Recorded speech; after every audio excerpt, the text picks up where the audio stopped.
വീണ്ടും റിപ്പോർട്ടുകളിലേക്കാണ്. ബീഹാറിൽ ആദ്യഘട്ട തെരഞ്ഞെടുപ്പ് നടക്കുന്ന മണ്ഡലങ്ങളിൽ പത്രിക നൽകാനുള്ള സമയം നാളെ അവസാനിക്കാനിരിക്കെ സീറ്റ് വിഭജനം പൂർത്തിയാക്കാനാകാതെ ഇന്ത്യ സഖ്യം. അതേസമയം മത്സരിക്കുന്ന മുഴുവൻ സീറ്റുകളിലും BJP സ്ഥാനാർത്ഥികളെ പ്രഖ്യാപിച്ചിട്ടുണ്ട്. NDA സഖ്യത്തിലെ മറ്റു കക്ഷികൾ സ്ഥാനാർത്ഥികളെ ഇന്ന് പ്രഖ്യാപിക്കും. എസ് നന്ദഗോപൻ ചേരുകയാണ്. കൂടുതൽ വിവരങ്ങളുമായി നന്ദൻ, ബീഹാറിൽ ആദ്യഘട്ട തെരഞ്ഞെടുപ്പ് നടക്കുന്ന മണ്ഡലങ്ങളിൽ പത്രിക നൽകാനുള്ള സമയം നാളെ അവസാനിക്കാൻ ഇരിക്കെയാണ് സീറ്റ് വിഭജനം പൂർത്തിയാക്കാനാകാതെ ഇന്ത്യ സഖ്യം കുഴയുന്നത്, അല്ലേ?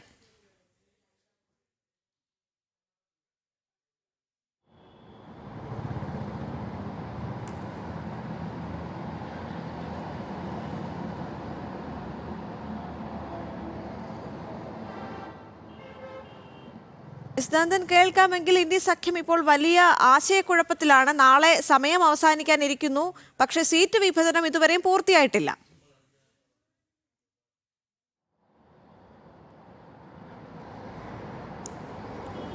ദേവിക, അത് തന്നെയാണ്. കഴിഞ്ഞ ഏതാണ്ട് 3 ആഴ്ചകളായി നിരന്തര ചർച്ചകളാണ് ഇന്ത്യ സഖ്യത്തിൽ നടക്കുന്നത്. തേജസ്വി യാദവ് ഡൽഹി കേന്ദ്രീകരിച്ചുകൊണ്ട് കോൺഗ്രസ് നേതാക്കളുമായി നിരന്തരം സമ്പർക്കം പുലർത്തുന്നു. കഴിഞ്ഞ 2 ദിവസം മുമ്പ് ഏതാണ്ട് 1.5 മണിക്കൂർ നീണ്ട ചർച്ചകൾ IICC ആസ്ഥാനത്ത് നടന്നിരുന്നു ഈ സീറ്റ് വിഭജനം സംബന്ധിച്ച്.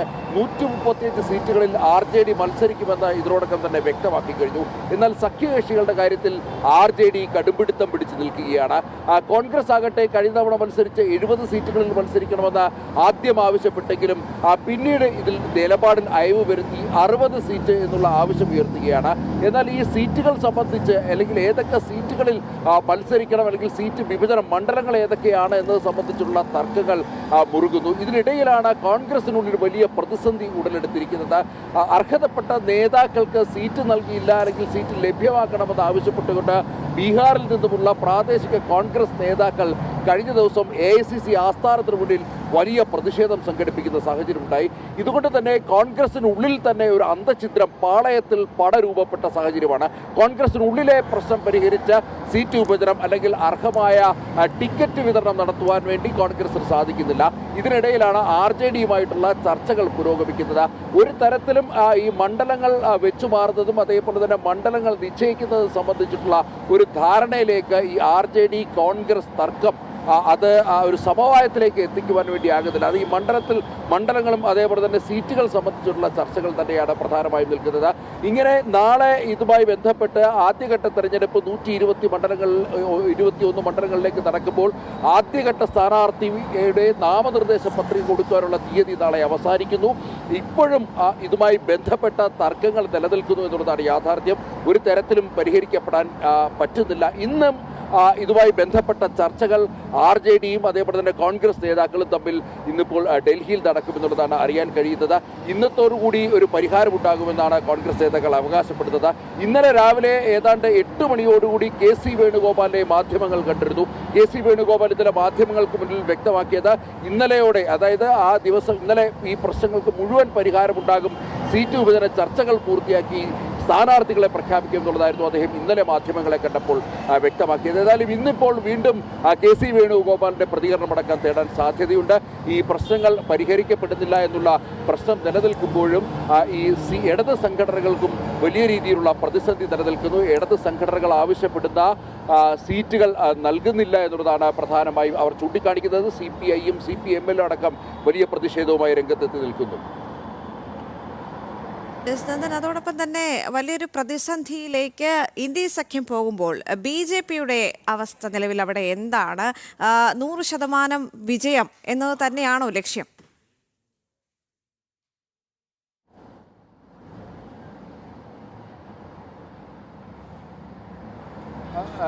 രഖി, തീർച്ചയായിട്ടും ഇതിനോടകം തന്നെ ആദ്യഘട്ട സ്ഥാനാർത്ഥികളുടെ പട്ടിക പുറത്തിറക്കിയിരിക്കുന്നു. 3 ഘട്ടങ്ങളിലായി 121 മണ്ഡലങ്ങളിലെയും സ്ഥാനാർത്ഥികളെ BJP പ്രഖ്യാപിച്ചിരിക്കുന്നു.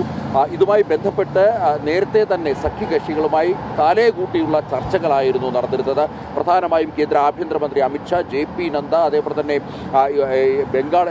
ബീഹാറിന് ചുമതലയുള്ള കേന്ദ്രമന്ത്രി ധർമ്മേന്ദ്ര പ്രധാൻ എന്നിവരുടെ നേതൃത്വത്തിൽ BJP, അതായത് NDA സഖ്യത്തിലുള്ള മുഴുവൻ കക്ഷികളുമായും കൃത്യമായ ചർച്ചകളും അതേപോലെ തന്നെ സീറ്റ് വിഭജനം സംബന്ധിച്ച് ന്യായമായ വ്യവസ്ഥകളും മുന്നോട്ട് വെച്ചുകൊണ്ടുള്ള നൽകാനുള്ള ചർച്ചകൾ കൃത്യമായി നടത്തിയിരുന്നു. ഇതിൻ്റെ അടിസ്ഥാനത്തിൽ നേരത്തെ തന്നെ പ്രഖ്യാപനമുണ്ടായി എന്നുള്ളതാണ്.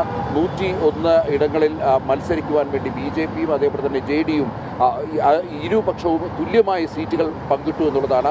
അതേപോലെ തന്നെ അർഹമായ പരിഗണന മറ്റ് ചെറു കക്ഷികൾക്കും NDAയിൽ നൽകി എന്നുള്ളതാണ്. സ്വാഭാവികമായും NDA നേതാക്കൾ ബീഹാറിൽ ഇതിനോടകം തന്നെ പ്രചരണം സജീവമാക്കിയിട്ടുണ്ട്. ഈ സ്വാഭാവികമായ ഒരു വിജയം മാത്രമല്ല, അതിനുപരി കഴിഞ്ഞ തവണത്തേക്കാൾ കൂടുതൽ സീറ്റുകൾ മെച്ചപ്പെടുത്തുക എന്നുള്ള ഉദ്ദേശമാണ്. അതുകൊണ്ട് തന്നെ ഇത്തവണ BJP കൃത്യമായി കളമറിഞ്ഞ് തന്നെ കളിച്ചിരിക്കുകയാണ്. കൂടുതൽ OBC അതേപോലെ തന്നെ SC/ST കാൻഡിഡേറ്റുകളെ കൂടുതലായി പരിഗണിച്ചു എന്നുള്ളതാണ്. ഈ നാടോടി ഗായിക മൈഥിലി അടക്കമുള്ളവരെ സ്ഥാനാർത്ഥികളാക്കുവാൻ വേണ്ടി നിശ്ചയിച്ച തീരുമാനമടക്കം അവിടെ ബീഹാറിൽ വിജയം കാണുമെന്നുള്ള പ്രതീക്ഷയാണ് BJP NDA ഘടകത്തിനുള്ളത്. ശരി.